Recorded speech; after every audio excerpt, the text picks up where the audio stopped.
This time on Psychic Investigators. In Napa Valley, 2 young women are stabbed to death in their home. Large amounts of blood, just horrendous. A third roommate survives. In a few minutes' time, my entire life was changed. How could this happen in our Napa? Police have the forensics, but no one to tie it to. Who am I missing? Who did I forget? What am I overlooking? A psychic says, look closer to home. They knew this person. There was no question about it.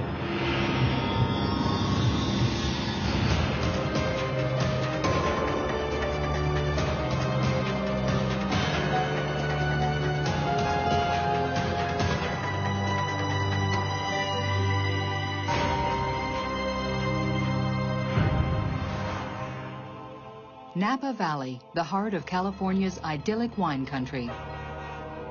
A place of vineyards, breathtaking views, the good life, and if nothing else, a safe place to live. And then, Halloween 2004. This is 911 emergency. What are you reporting? Oh my God, we got attacked. Who attacked you? I don't know. I don't know what happened. Okay. Most of my roommates got hurt. Oh my God. I think they're dying. I just started dying. Do you know who might have done this? No. Oh, God. When the police arrive at the house on Dorset Street, they find 2 women dead. The scene is so gruesome, a female officer feels ill and has to leave. More police descend on the house. The homicides had occurred in the upstairs of the residence. As we approached the staircase, there was an enormous amount of blood. Detective Kirk Primo was a 14-year veteran with the Napa Police Department. Not wanting to contaminate the evidence on the stairs, Detective Primo uses a ladder to get his first look at the carnage. Large amounts of blood, just horrendous. A double homicide. Leslie Mazzara and Adrienne Insogna, both 26. I always live by the rule of the crime scene's always at least twice the size as what it appears. Outside the house, one of the first pieces of evidence Detective Primo finds is a pile of cigarette butts. They didn't appear to be weathered. They didn't appear to have been there for a long time. The lone survivor of the vicious attack is 28-year-old Lauren Mianza. The bedrooms of Adrienne and Leslie are on the 2nd floor. Lauren's bedroom is on the 1st floor at the back of the house.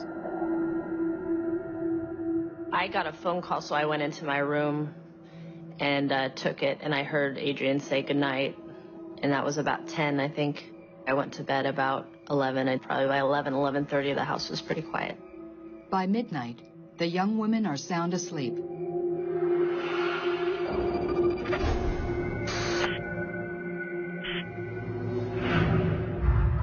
I had never heard anything like it. I knew right away that it was something awful. And then I went to my door and stood kind of in the doorway under the stairs. I heard a male flying down the stairs. I figured I was next, not knowing what to do. I just ran into the backyard. I have never, ever felt that terrified, like I was in a horror movie. I thought I was going to die. It was quiet except for screaming. I heard him kind of leave the house. Adrienne, which I knew was her voice, she'd stopped screaming, but she was calling out for help.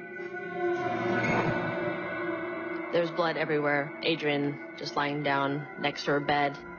She was alive still, but she was, I could tell in her eyes, she was gone. I had never really seen someone die before.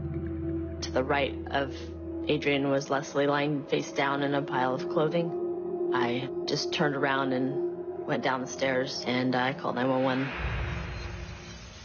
In a few minutes' time, my entire life was changed.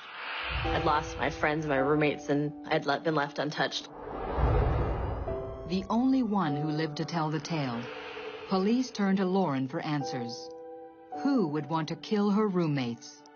Leslie Mazzara had moved to Napa about 6 months ago and landed a job at the vineyard of Hollywood legend, Francis Ford Coppola. Leslie was very, very outgoing.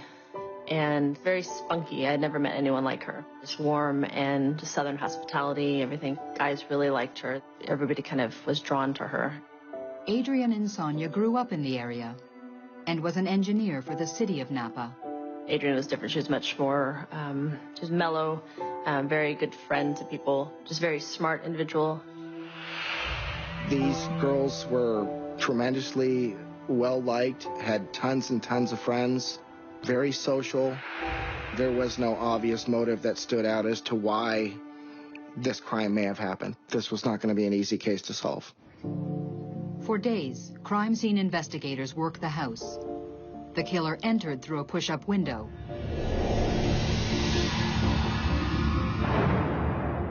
There they find fibers and what they hope is his blood. Nothing appears stolen. He's left no fingerprints and no weapon. All the evidence is sent for testing.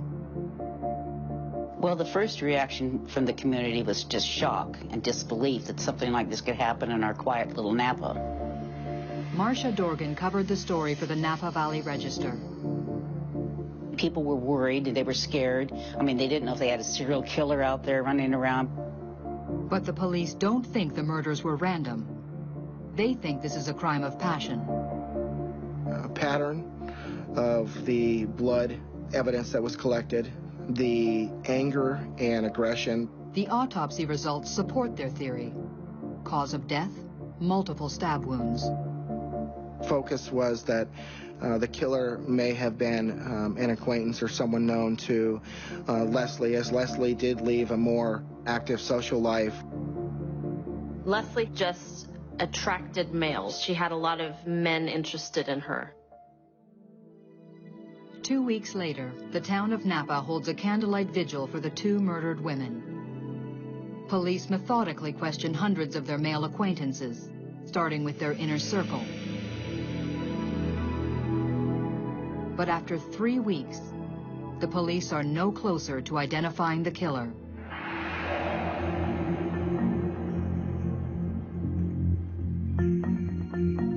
Daylight savings had started, so our days were very short, unfortunately. So any darkness, I couldn't stand. Lauren and I, from the day of this incident, we met or talked on the phone daily. Lauren was very eager and very helpful in the investigation and wanted to be kept abreast. So much evidence to process and so many potential suspects, the police are overwhelmed. And then something unexpected. A friend of Lauren's makes an appointment with 2 LA psychics, Marty and Michael Perry. Allie had called me to let me know she was going to see the Perrys, go have a reading with them. She said that she would call me afterwards and let me know how it went. The Perrys work as a team. Marty, an artist, claims to sketch what the spirits show her. It's almost like automatic drawing. I get images of the people on the other side, and very often I'll have artists on the other side work through me. I'm in control, but I'm not. Michael claims to channel them. A medium's purpose is to be the vessel through which a deceased person communicates to a living person without getting in the way. It's like conscious possession. I'm there with you, but I'm not.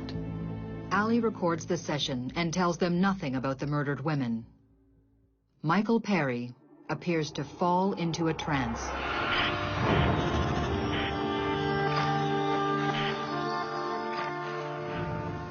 I have 2 people here. One says my first name is A. She took our party. They said their life was taken. I can feel stabs up here around my neck, or my neck's cut. Murder. They're saying murder.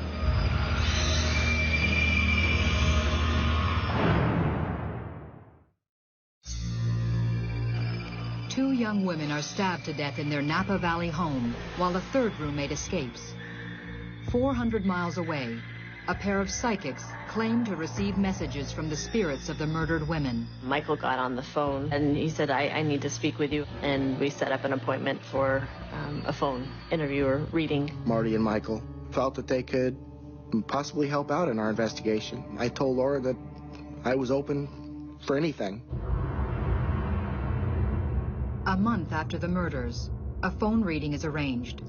Lauren takes notes while Michael and Marty Perry record the session. Marty allows spirits to guide her hand as she begins to sketch, while Michael enters a trance and establishes contact with the murdered women, Leslie Mazzara and Adrienne Insogna. You know, she's the loudest one. She's the talker to me. Michael had told me that Adrienne was coming through more clearly. She had a very analytical mind. She was definitely in the forefront of everything, whereas Leslie kind of stood back. She said you'd have stayed, you'd be dead too. You understand? Adrienne knew that I had left the house. She would have not known I would have left the house unless she was already past and seeing things. Michael claims to see the female police officer who first arrived at the murder scene. She couldn't take it or didn't want to be in there. She left, didn't she? Is what she says. When I heard that, I was very surprised, and I looked over to Kirk. I said, "Did that happen?" And he said, "Yes." That kind of sealed it for me. You know, I had goosebumps just like she did. Those were details that were not released. Those were details that were kept very private as to not inhibit the investigation. All this time, Marty Perry has been sketching the face of a man. I did ask the girls on the other side to send me an image of the perpetrator. The biggest feeling was the goatee. When I get facial hair, and I'm drawing it, I start itching all over the place, and that's what I was getting when I was drawing that. After the session, they emailed it to me, and I remember looking at it. It actually looked familiar. I wasn't sure why. Could this be a portrait of the killer? Detective Primo adds the sketch to the case file in hopes it will trigger something. This could be for real. Perrys were interested in coming up and meeting with us in person, and so he definitely wanted to pursue that. DNA results from the blood taken at the crime scene identify 3 people: Leslie, Adrienne, and what police believe is the killer, a white male. But these women were very popular women, and they had tons and tons of friends. Leslie had ties to so many different cities and states that they had to do all of that, and they just interviewed people. Police ask all of the women's male friends to provide voluntary DNA samples. There was several pools of individuals to be interviewed and to be sampled. It wasn't just a local police department investigation. There were several state and federal agencies involved. There was a lot of high and lows periods during the investigation when we felt that we might have somebody whose DNA was eventually going to come back and be a match to what we had. And then there was the lows when those didn't. Over the next 6 weeks, DNA results eliminate suspect after suspect. Police are no closer to catching the killer. We knew we had what it was going to take to link our assailant to the crime. It was just finding that assailant. Looking for anything that might help to solve the case, the police meet with the psychic couple, this time in Napa. Michael Perry claims to connect once more with one of the murdered girls, Adrienne. I said to Lauren, "Who's Lily?"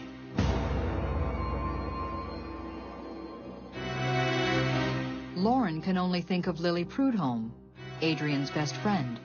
They worked together very closely, so they knew each other well from that. Adrienne, when I met her, lived across the street from Lily.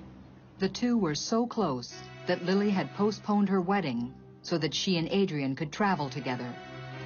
But what could Lily have to do with the murders? There was no way that I even would second guess any Lily or anyone related to Lily being involved with this crime. It's something I completely dismissed. I didn't even write it down in my notes. Focus was more on Leslie. So anyone kind of on Adrienne's side was not as heavily focused on. So there weren't a lot of flags going up at all. Lauren felt just as I did that it was just Adrienne's best friend and that it really didn't have any significance other than Adrienne was trying to maybe get a message to Lily. Maybe there are more answers at the house. Lauren was clearly traumatized. You could see it. Yeah, she didn't want to go to the house. I quickly learned my limitations on what I could give and what I couldn't. Even before the police officer and the psychics enter the house, Michael Perry claims to key into the crime. I said, oh, there are blood splats that you found out on the porch. I said, that's his blood. And he said, yes, we believe so. I said, oh, the window opened up. And he climbed in through the windows and he found blue fibers on the windowsill. Kirk said, yes.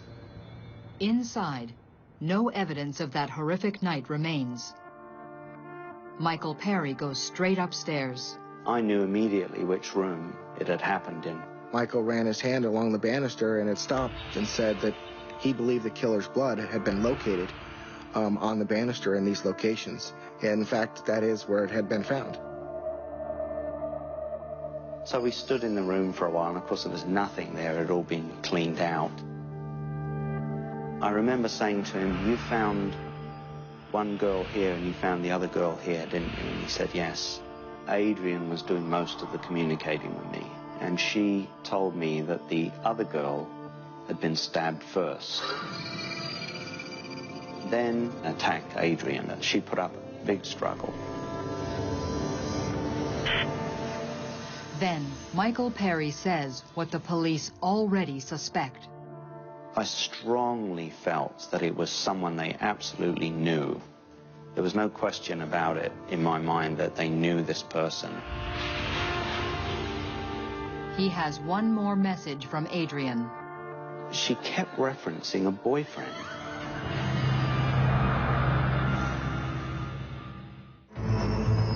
Months after the stabbing deaths of 2 young roommates in Napa, a pair of psychics give police a name they claim comes from the dead women themselves.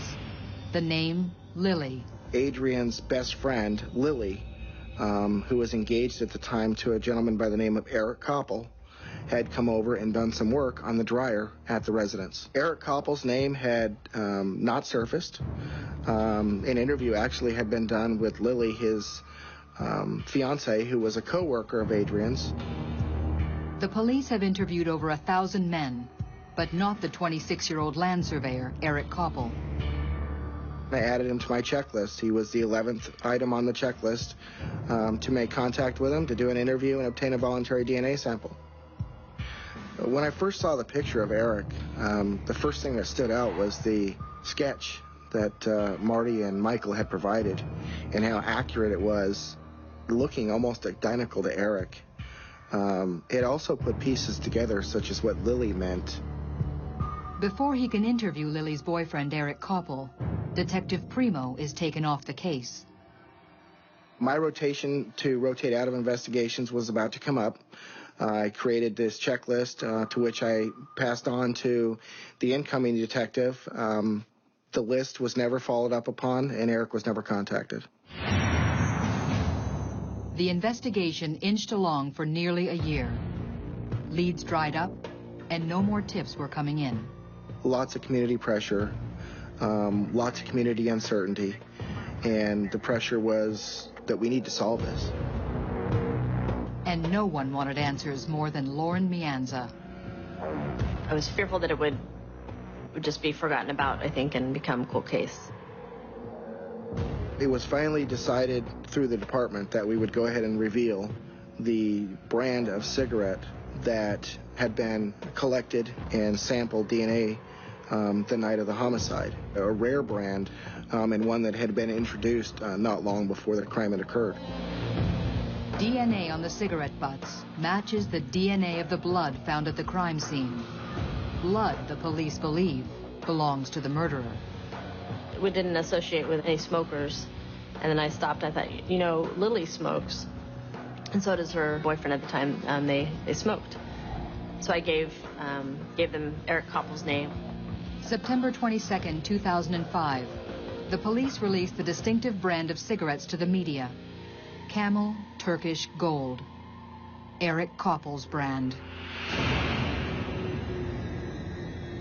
5 days later, accompanied by his now wife Lily, the quiet land surveyor turns himself in.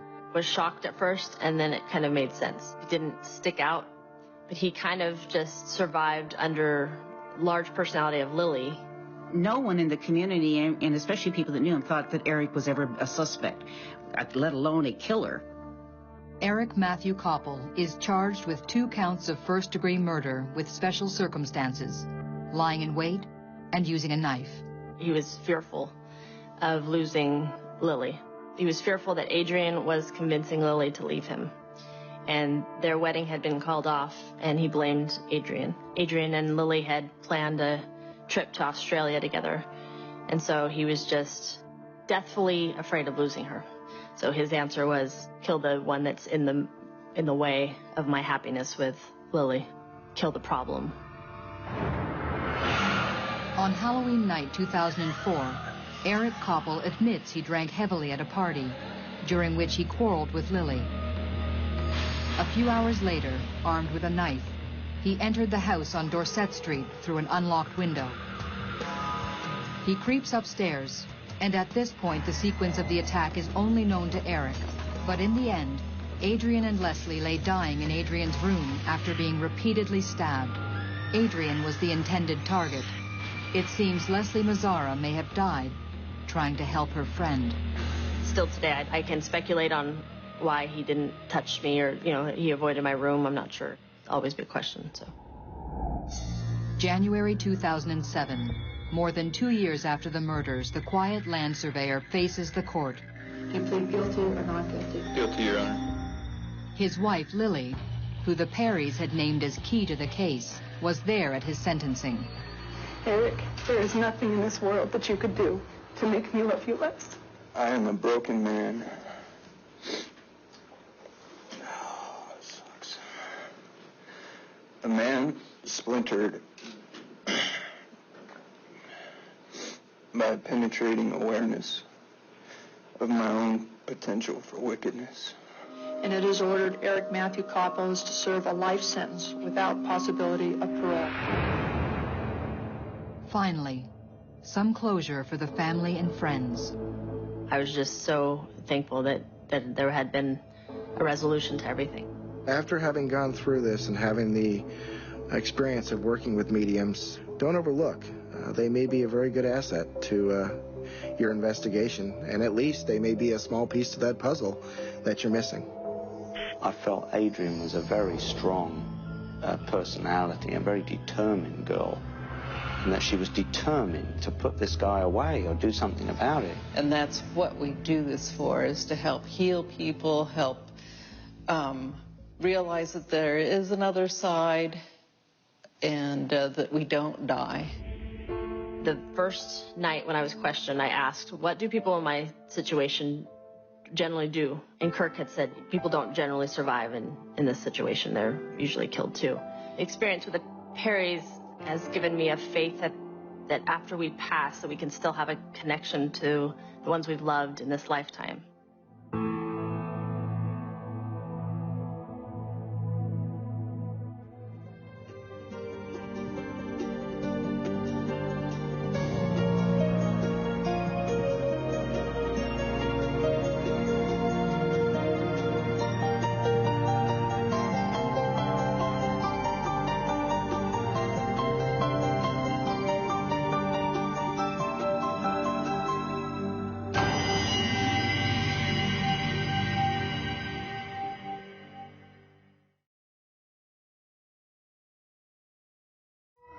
This time on Psychic Investigators.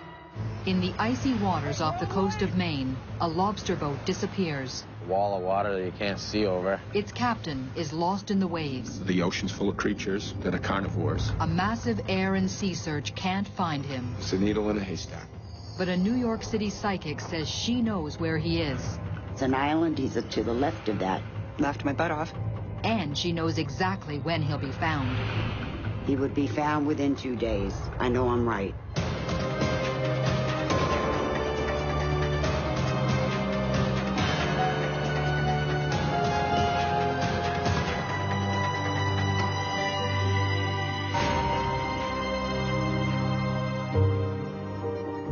Kittery, Maine, an hour's drive up the Atlantic coast from Boston.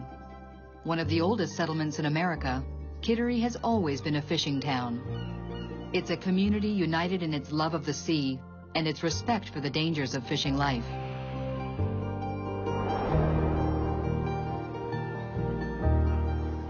Mother's Day, May 11th, 2008. Chris Toby, a fifth-generation fisherman, readies his lobster boat, the Save-A-Buck. With him are his 16-year-old son, Christopher, and 21-year-old deckhand, Robert Blackburn. This time, Chris's dog, Black, is left behind as he makes the 10-mile trip to Duck Island, where the Tobys set their lobster traps. Although the sea was rough and the wind was picking up, it was just another normal day for the fishermen. The following morning, Chris Toby's daughter realizes her father and brother are not home. Maybe they docked somewhere else for the night. She radios them. No answer. Something is wrong. No communication, no phone calls, no radio calls. That's a huge red flag. That's an immediate response. Something is desperately wrong. John Bennett is a retired deputy chief of the Maine Marine Patrol. When there's no mayday, it becomes a worst-case scenario. Someone's in the water, and they're struggling for their life. The Coast Guard sends out a rescue boat and a helicopter to look for the 3 missing men. Their mission is search and rescue. They are out to save people's lives. At this time of year, the Atlantic waters are frigid. Hypothermia is a real danger. You have a very short time to get saved. It's very difficult to find someone on the coast of Maine because of the tide, the currents, the weather conditions. The success rate is not very high. Along the coast, word spreads of the missing fishermen. Everybody knows everybody else, so there's so much community. Karen Dandurant covers the story for the Portsmouth Herald. It's a fishing village. Boats are going to get in trouble. But everyone kind of rallies together and rallies around the family because it's one of their own. Guy might be your worst enemy yesterday, and today's in trouble, and you're rushing out there to help him. Dozens of local fishermen join in the search. The 3 men have been missing for over 12 hours, but they could still be alive. With the threat of hypothermia, every minute counts. The Coast Guard estimated safely be in the water for 2 to 3 hours. For almost 2 hours, the Coast Guard searches the waters in the Isle of Shoals off Kittery. Mid-morning, a local fisherman spots a plume of smoke over Duck Island, 10 miles out from Kittery, where the Tobys had set their traps. My cousin called me and said they found everybody. Oh, God. Yeah, cool. Mike Waldron is one of Chris Toby's best friends. And then I got the other reports. They had 2 out of the 3. So immediately, my heart sunk. Safe but suffering from hypothermia, deckhand Robbie Blackburn and young Christopher are brought to shore by the Coast Guard. But where is Captain Chris Toby? My grandson and another boy were picked up off the island, and they were at Portsmouth Hospital. Thornton Toby is Chris Toby's father. I saw my grandson, who was beat up from the incident, but nonetheless okay, sort of in a state of shock. I asked him what happened, and he told me the story. Sitting there all looking forward, we weren't looking behind us. I hear rogue wave and turn around. There's, a wall of water that you can't see over. Just a freak wave, really. Picked up the stern, it kind of went like that. I didn't know where the hell I was. No life jacket, no survival suit, 10-foot waves and 55-degree water. It's a life or death situation. The waves were going in, but the current was pulling me out, and I just flew away from the boat. My dad kind of saw me floating away and thought he could save me, came after me. We were with each other, and we were trying to swim back towards the boat, but too much current, just too much waves. You just couldn't do it. His mouth was gone. You hear stories of a couple people swimming to shore, they're talking to each other, they're looking at each other, and then one of them just disappears. No sign of struggle, just go down. All Chris Toby can do now is save himself. Current kind of whips around, caught me, and started bringing me back in. And it brought him to Duck Island, where deckhand Robbie Blackburn had managed to swim ashore. You know, I was with my old man all the way till the end. Chris Toby would give you the shirt off his back. He was very generous. He just wanted to be a fisherman, and boats were his whole life, from the time he was a little boy. Couldn't keep him off the water. How could he be gone? You know, he was always trying to help someone, you know, get going, or someone start a business, or, you know, someone just catch up in life. The Coast Guard continues to look for the missing fisherman. They wouldn't have called it off immediately. You would continue in a good faith effort for a while. For the next several hours, they cover 270 square miles of the Atlantic and make more than a dozen sweeps. Nothing. The Coast Guard calls off the search. It changes from a search and rescue to a recovery. You're now looking for a body. Everyone was just desperate to bring him home. When the story appears in the paper the next day, Portsmouth resident Joseph Churchwell thinks of his sister in New York City.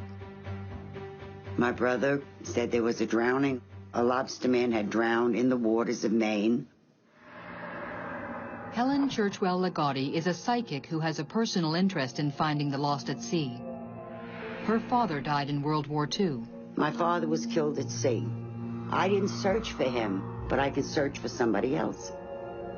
Helen uses what she calls her sixth sense. This is like a premonition immediately, but it reacts in the solar plexus. It's a quickening, and that gives you your answer. So I never doubt when I get this quickening. I never doubt when it flashes in my mind. I know I'm right. And I said, well, give me his name. He said, Christopher Toby. Told me about his son and his friend. I just read his name. I touch his name.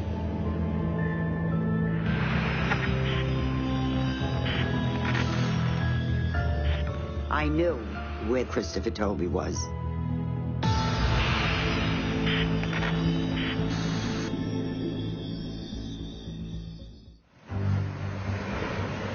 A lobster boat capsizes in high seas off Kittery, Maine. 2 crewmen are rescued, but the captain is lost. A New York psychic claims she can see the location of the missing lobsterman. Helen Ligotti uses what she calls her sixth sense to find the lost at sea. It's how she located her own grandson who drowned in 2001. The Coast Guard came, brought nautical maps, put them on the table.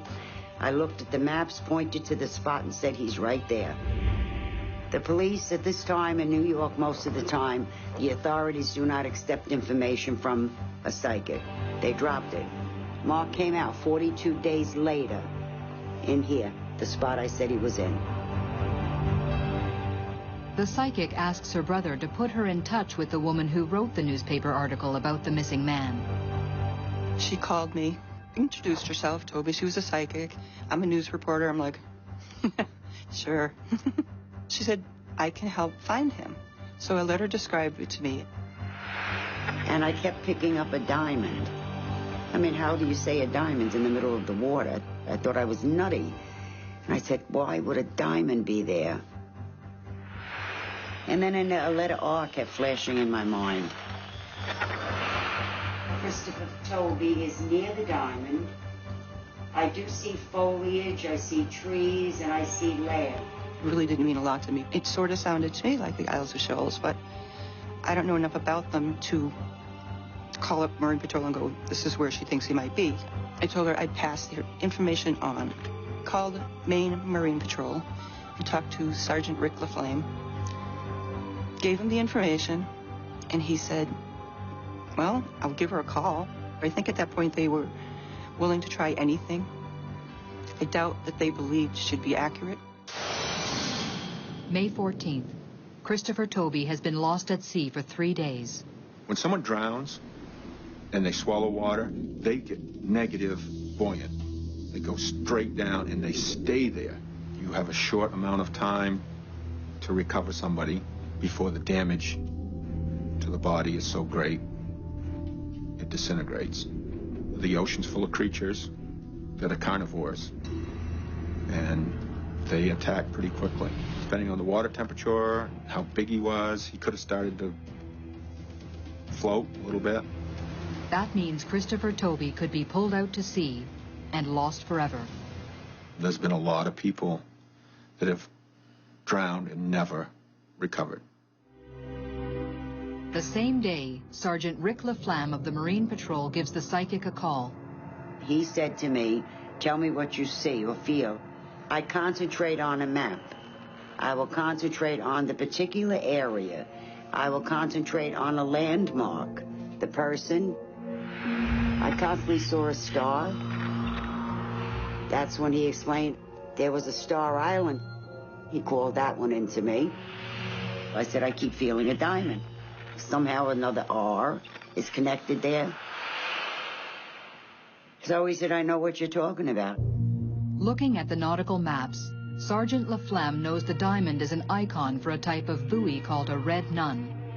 Around the Isle of Shoals, there are only 2 red nun buoys. Which one is it? I kept smelling apples. And he told me on the phone it was Appledore. There's an Appledore Island. One of the red nun buoys is just off the coast of Appledore Island. The patrol sergeant wants to know if the psychic can zero in even further. She turns to a divination tool taught to her by her grandmother. He makes forms for me. What I did was concentrate on the location of this particular person. And I said, wait a minute, we got an end. That meant I was picking up on north. North, it has to be north. Kept feeling foliage. Once I started to see foliage, I knew there had to be land there. I sketch what I see. This is a crude sketch. I take it and I match it to the map, and I pinpoint the spot. To the left of that land. The psychic told Sergeant LaFlamme where she felt the body was.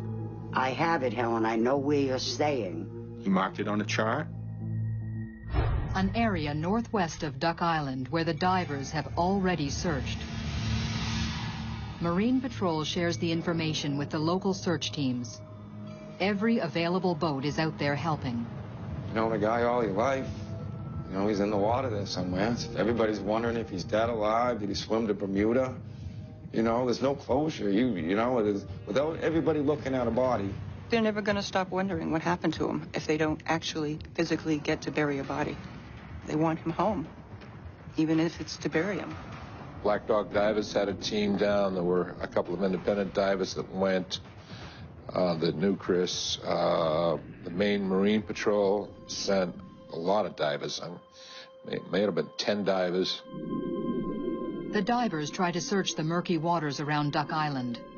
By afternoon, the foul weather returns. The seas were high, the water's cold. There were storms coming in. They had to think of the safety of their crews, too. And that's why the Marine Patrol would have called off the search, because it's just too darn dangerous. It doesn't make any sense to risk somebody else to recover a body at that time. Then, a piece of wreckage from the Save-A-Buck washes ashore 25 miles away from the search area. Have they been searching in the wrong place all along? Could have drifted that far. Odds weren't very good. Eventually, all bodies will float, so. The psychic said he would be found around Duck Island. And she had told the Marine Patrol sergeant when Toby's body would be found. Kept getting it too. He would be found within 2 days. That means tomorrow. Kittery, Maine. Strong winds and rough waters have delayed the search for a lobsterman, now missing 5 days. A psychic says he'll be found today. Friday morning, May 16th.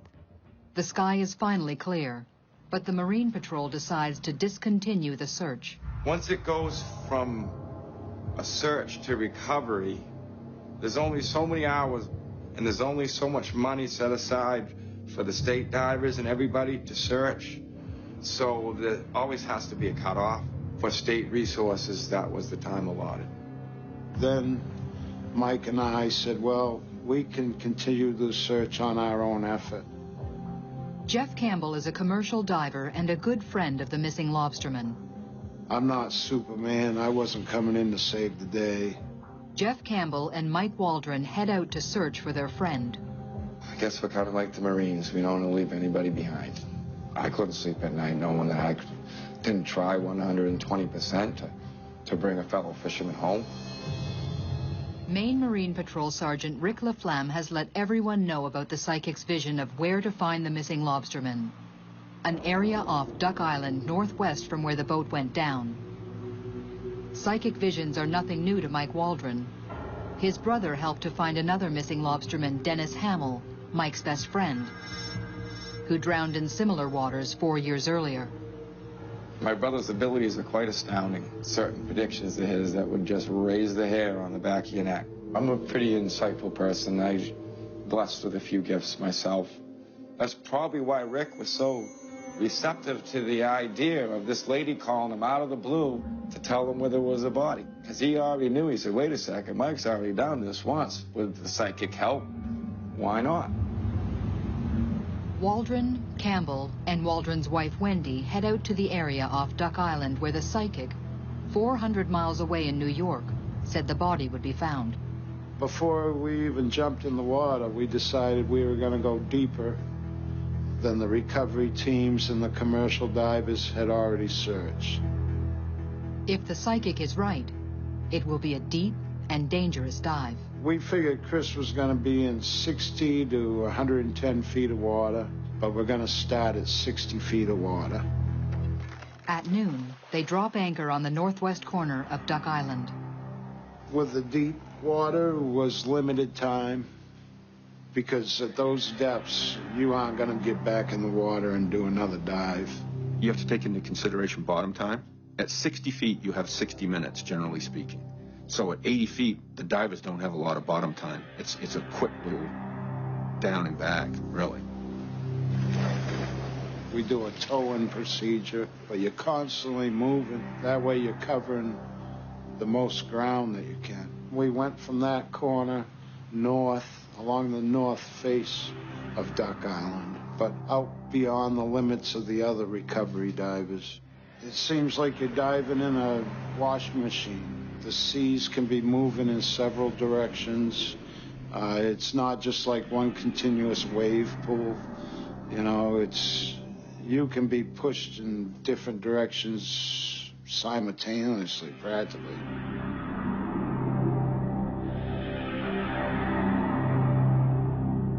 "15 minutes into the dive, Campbell sees something.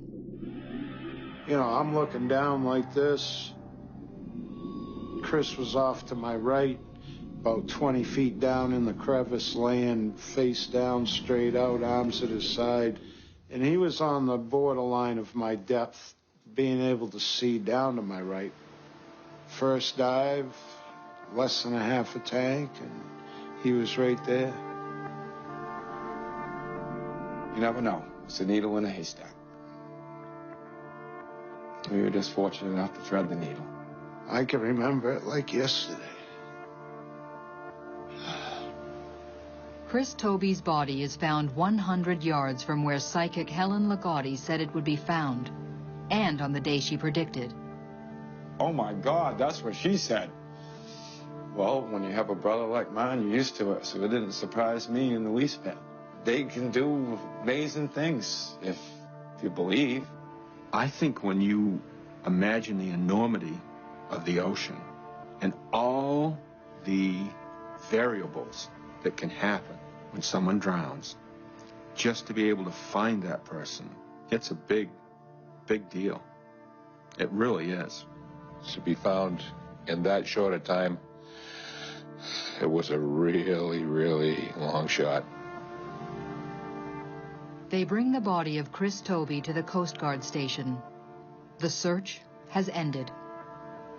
I got my car and I did about 50 miles an hour to the Coast Guard station. A relief in one way, but made me upset again in another way. I was just happy that they had found him. But you're never going to get over this.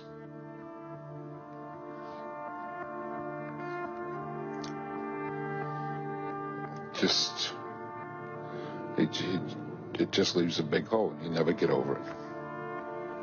One of the authorities called me to tell me he's been found. He said, Helen, you were right. You have no idea how close you are. He was found within the 2-day period, and we got him home.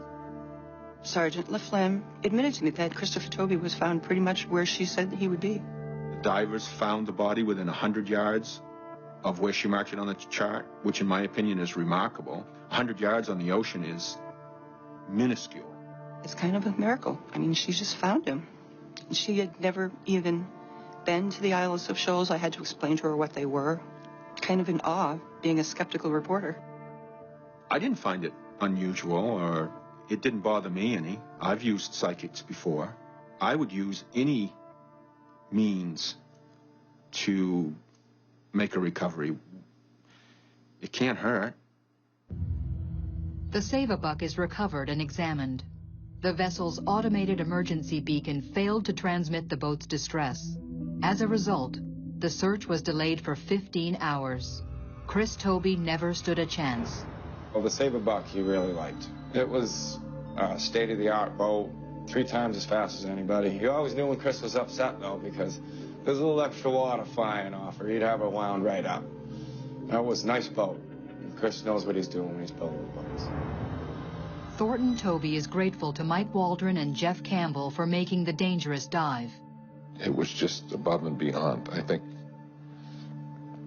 he must have had a lot of feelings for my son, or he wouldn't have put himself in that danger.